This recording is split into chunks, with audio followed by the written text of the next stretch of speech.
Mana fincaanii yeroo deemnu haala kamiin istinjaa baana? Istinjaa akkaataa kamiin bahuu qabna? Akkasumas naamusni mana fincaanii naamusni istinjaadha maal fa'a? Inshallah viidiyoo kana keessatti kana ilaallaa hamma xumuraatti sirriitti ilaaluudhaan adda baafadhaa.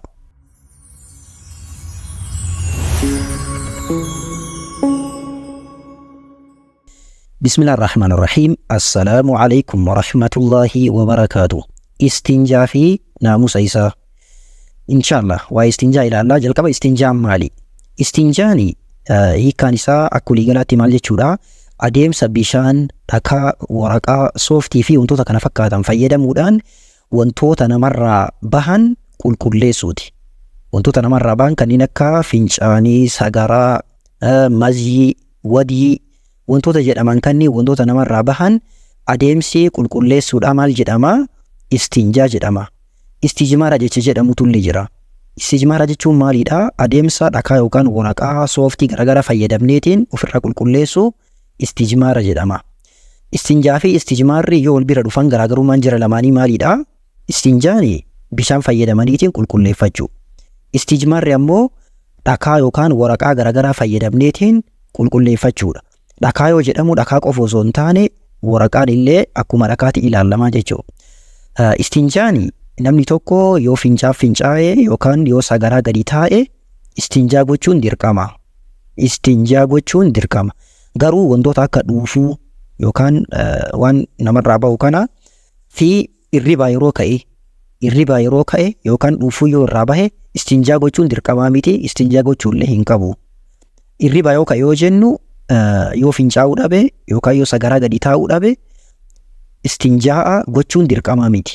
Garuu yoo sagaraa kan gadi taa'u ta'e yookaan kan fincaa'u ta'e irribaa ka'e gaafsan sababa fincaaniitii fi sagaraatiif jecha istinjaa gochuu qabaa jechuudha. Garuu irribaa ka'eef jecha istinjaa gochuun dirqamaa miti. Akkamitti istinjaa baana?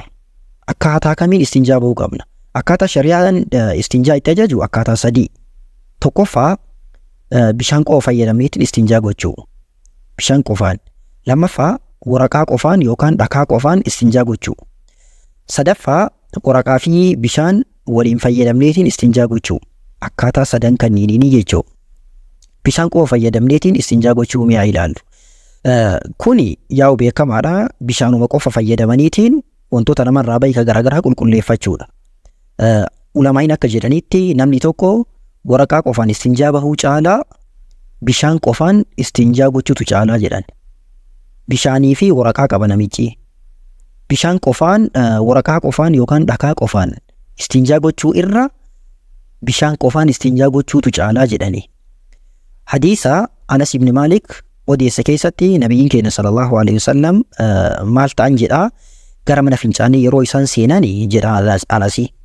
Anii fi mucaan wahii kawarra ansaaraa meeshaa bishaan qabu qabanneetiin itti dhufnaa jedha. Akkasuma uleellee. Ulee yeroo sunnaa salaatan ofafoo dhaabaniitiin akka namni afoo darbuuf akka suturaa isaanii ta'uuf ofafoo dhaabuudhaaf ulee barbaadanii ulee fi bishaan qabadhee fi dhufaanii jedha. Yastanjii bilmaa'i. Nabiyyiin sallallahu alaihi wasallam bishaaniin istinjaa godhanii jedheetiin ibsa. Kanaaf bishaaniin istinjaa gochuun ni jira jechuudha. Ittaansee waraqaa qofaan istinjaa gochuudha. Waraqaa qofaan istinjaa gochuun osoo bishaan jiru namni tokko osoo bishaan jiru waraqaa yookaan dhakaa qofaan sooftii qofaan istinjaa gochuu ni danda'a. Osoo bishaan jiru bishaan dhiisee waraqaa qofa fayyadamuu ni danda'a. Ragaa kanaa nabiyyiin keenya sallallahu alaihi wasallam yoo dubbatan maal jedhanii izaa zahaba ahadukum ila al-ghaa'it tokkoon geessanii yeroo gama iddoo hajaadhaa yoo deeme jedhan gara mana fincaanii iddoo gadi teessumaa yoo ka deemu ta'e falyadhhab ma'ahu bi thalathati ahjaarin yastatiibu bihinna dhakaa sadii ka ittiin qulqulleeffatuun haa deemuu jedhani. Fa'innahaa tujzi'u anhu isaaf ni geessi jedhan dhagaan sadiin kunniin. Dhakaa sadii yookaan dhakaa tokkocha dhakaa guddaa ka waan irraa bahe kana qulqulleessuu danda'u yookaan sooftii yookaan waraqaa waa irraa bahe kana qulqulleessuu danda'u ka irratti nambisne ka akkasii qabateetiin haa deemuu isaaf ni gahaa jedhan nabiyyiin sallallahu alaihi wasallam. Kanaaf akkaataan kunis ni danda'ama. Akkaataan sadaffaan waraqaa fi bishaan waliin fayyadamu. Jalqaba waraqaa qofa fayyadameetiin waan isarraa argame fincaan ta'e sagaraa ofirraa kaasa. Ittaansuudhaan bishaan fayyadamee maal godhaa iddoo wanti sun irraa argame san qulqulleessuudha. Akkaataa kana jechuun akkaataan kun akkaataa bareedaadha. Qulqullina keessatti caalaan isa kana namni tokko waraqaa fayyadameetiin achi booda yoo bishaan fayyadame sirriitti sarraa qulqulleessaa jechuudha. Kanaaf istinjaa bahuu keessatti akkaataan sadan kunniinuu ni danda'ama. Ka barbaaddaniin dalaguu dandeessuu jechuudha. Maaliin istinjaa bahan? Istinjaa bahiinsa keessa wantoota kanneen beekuu qabna. Tokkoffaa wanta xaahira yookaan waan qulqulluu ta'een istinjaa gochuu qabna. Fakkeenya bishaan qulqulluudhaan istinjaa gochuu qabna. Bishaan najisa ta'een fakkeenya namni tokko fincaan qabatee osoo fincaan saniin fincaan ka dhiquuti najisni najisan qulqulleessu. Maal ta'uu qaba? Wanti inni ittiin istinjaa bahuu heedu sun waan qulqulluu ta'uu qaba. Innummaan matammaan isaa dhakaa yoo ta'e dhakaa qulqulluu, sooftii yookaan waraqaa yoo ta'e waraqaa qulqulluu, waraqaa najisaa ta'uu hin qabu. Dhakaa yoo ta'e dhakaadha yoo ka istinjaa bahu ta'e dhakaa 3 fi isaa ol ta'uu qaba. Yookiin 3 yookiin 5 gad ta'uu hin qabu jechuudha. Yoo tokkochallee ta'ee tokkocha guddaa yoo ka ta'u ta'e ni ta'a jedhan ulamaa'iin. Akkasuma wantoota kabajaa qaban kanneen akka nyaataa fi dhugaatiitiin istinjaa bahuun dhorkamaadha, hin ta'u. Fakkeenya namni tokko quufee jira jedhee qabeenya guddaa qaba jedhee nyaata daabboo fuudheetiin osoo istinjaa ittiin bahuuti a'uudhu billaahi astaghfirullah hin danda'amu jechuudha. Akkasuma dhugaatiillee buna, aannan, shaayii, laslaasaa garaagaraa kanneen fuudhee osoo kan ittiin wudu'a godhuuti quufee jira jedhee hin danda'amu, hin ta'u wanti akkanaa. Akkasuma fiindoo yookaan xuraawaa beeladaa irraa bahuu fi lafeedhaan illee istinjaa gochuun haraama dhorkamaadha. Fiindoon yookaan xuraawaan garaa beeladaatii bahu kun yoo beeladaa nyaatamu ta'e nyaata jinnii ta'a. Beeladaa nyaatamu yoo ta'e nyaata jinnii ta'aaf. Akkasuma beeladaa hin nyaatamne yoo ta'e ammoo najisa ta'a. Kanaaf ittiin qulqulleeffatuun hin ta'u. Lafeen illee nyaata jinniiti. Jinniidhaaf akka nyaataatti tajaajilaa jechuudha. Jinniin musliima nabiyyitti dhufanii himatan. Kanaaf inni illee hin ta'u jechuudha. Irraa fagaatuu qabna. Akkasuma qaama beeladaa irra jiruunis hin ta'u. Qaama beeladaa irra jiru yoo jennu fakkeenya beeladaa lubbuudhaan jiru fakkeenya eegee horiidha. Horii odoo fi as qabeetiin eegee isaatiin kan istinjaa godhuuti hin danda'amu. Dhorkamaadha akka shari'aatti. Naamusa istinjaa. Istinjaan naamusa masaa isaa qaba. Naamusoota istinjaa kana inshaallah akkaataa sadiin ilaaluu dandeenya. Hajatti seenuun dura erga hajatti seennee fi erga hajaa xumuranii jenneetiin akkaataa sadiin kanneeniin ilaalla. Hajatti seenuun dura naamusa akkamii qabaatuu qabna? Tokkoffaa iddoo hajaaf ta'u yookaan mana fincaanii qopheeffatuu qabna. Yoo manni fincaanii hin jirre badhee keessatti iddoo namni itti fayyadamu kan hin ta'in, iddoo dhorkamaa kan hin ta'in ija namaa irraa fagaataniitiin gadi taa'uu barbaachisa. Lammaffaa fuulduraa fi duubaanis qiblatti garagaluu dhabuudha. Fuulduraa fi duubaanis qiblatti garagaluu hin qabnu. Yeroo mana fincaanii ijaarrullee akka qiblatti hin garagalle gooneetiin ijaaruu qabnaa jechuudha. Sadaffaa yeroon uffata ofirraa saaqan yeroo kam ta'uu qaba? Yeroo gadi taa'utti dhiyaatan ta'uu qaba. Namni tokko yeroo inni uffata ofirraa saaqeetiin fincaaniif yookaan sagaraadhaaf gadi taa'u yeroo kam ta'uu qaba? Yeroo gadi taa'utti dhiyaatetti baafatuu qaba jechuudha. Iddoo dhaabatutti uffata baafatee qullaa deemee gadi taa'uun sirrii miti.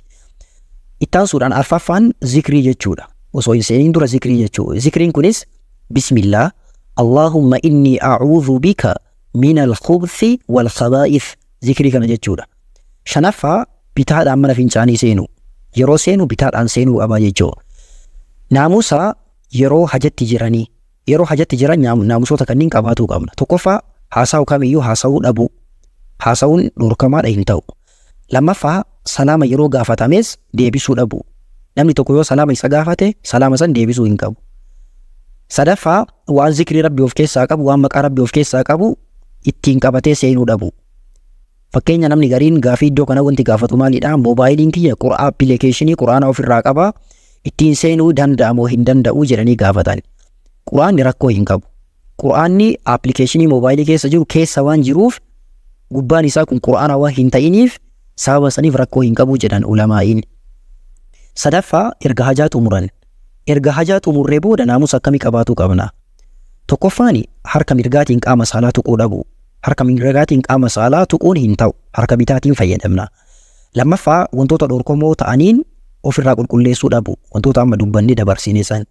Sadaffaa luka mirgaatiin mana fincaaniitii bahuu qaba. Afraffaa erga bahe booda zikrii kana jechuu keessatti miti ka jedhu erga bahee jedha gufraana ka jechuu. Ittaan suudhaan shanaffaa erga hajaa ofii xumuree mana fincaanii keessaa bahee booda wantoota akka saamunaa, wantoota akka biyyee waan harki isaa qulqulleessuu danda'u, waan irraa argame kana waan harka isaa irraa qulqulleessuu danda'u dhiqatee ittiin fayyadameetiin dhiqatuu qabaa jechuu. Akkaataa kanaan iddoolee dhorkamoo hajaa fayyadamuu keessatti yookaan istinjaabuu keessatti iddoo dhorkamutu jira. Iddoolee kanneenitti istinjaabuu hin qabnu, irraa fagaatuu qabna, ijoollee keenyallee waa akkanaa barsiisuu qabna. Tokkoffaan masjiida. Iddoon masjiida mana ofii keessatti wantoonni akkanaa kunniin baay'ee beekamaadha. Lammaffaan qabrii yookaan awwaala. Qabrii yookaan awwaala keessatti illee gadi taa'uun dhorkamaadha. Irraa fagaatuu qabna.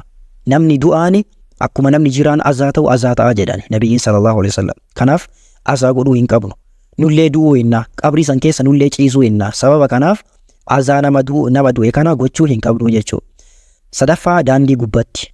Nabiyyiin sallallahu alaihi wasallam hadiisa yoo dubbatan maal jedhanii ittaqul malaa'iina jedhan. Waan sababaa abaarsaa isinitti ta'u irraa fagaadhaa jedhan. San keessaa tokkoffaan maaliidha? Nama daandii gubbatti gadi taa'uu jedhanii. Daandii gubbatti illee gadi taa'uun hin danda'amu, dhorkamaadha. Daa'imman keessan sirriitti barsiisaa waan kana naamusa kanniin. Ittaansee arfaffaani iddoo namni itti walitti qabamuu fi iddoo namni irraa fayyadamutti illee gadi taa'uun dhorkamaadha. Iddoo namni itti walitti qabamu fakkeenya gabayaa fa'a keessatti, iddoo namni irraa fayyadamu fakkeenya muka garaagaraa fakkeenya kan namni irraa nyaatu yoo jiru ta'e muka akkasii jalatti gadi taa'uun dhorkamaadha, hin ta'u. Akkasuma bishaan ciisuu keessatti illee gadi taa'uun dhorkamaadha. Akkasuma iddoolee akka boollaa, baqaqa karaadhaa, akkasuma goda keessatti iddoolee kanneenitti illee gadi taa'uun hin ta'u. Raammolee rakkisuu ta'a, azaa godhuu ta'a, akkasumas raammoon garaagaraa achi keessaa baheetiin nama miidhuu danda'a, ajjeesuu danda'a jechuudha. Rakkoo isarraan gahuu danda'a. Wantoota kanneen beekneetiin irraa fagaatuu qabnaa. Iddoolee dhorkamaa kanneen itti fayyadamuu hin qabnu. Ijoollee keenya keessattuu ijoollee keenya barsiisuu qabna. Daa'imman waan kana sirriitti baratuu qaban, sirriitti dhagahuu qaban, sirriitti irraa barataniitiin of eeggatanii jiraatuu qabanii jechuudha. Maaliif jennaan daa'imman waan isaan fayyaduu fi waan isaan miidhu hin beekani. Garuu maaltu isaan fayyada, maaltu isaan miidhaga jedhutu beeka. Barsiisuu qabnaa jechuudha. Yeroo baay'ee wantoonni akkanaa kunniin iddooleen amma dhorkamaadha jennee ilaalle kuni naannolee baadiyyaa keessatti fi magaalaalee xixiqqaa keessatti ni mul'ata. Wantoota akkanaa kana daa'imman keessan sirriitti barsiisuu qabdanii sirriitti barsiisaa. Barnoonni keenya haaraadhaa kan kutaa 6ffaa kana fakkaata. Inshallah kutaa itti aanu keessatti barnoota biraatiin hanga walitti deebinutti nagaan naaf tura. Yeroo gaarii isiniif haa ta'u. Beekumsarraan nama dabalatu, qulqullinarraan nama dabalatu. Anaaf isinillee rabbiin haa taasisu. Warra milkiin isaanii sabattee raggaateef keessa rabbiin haa taasisu.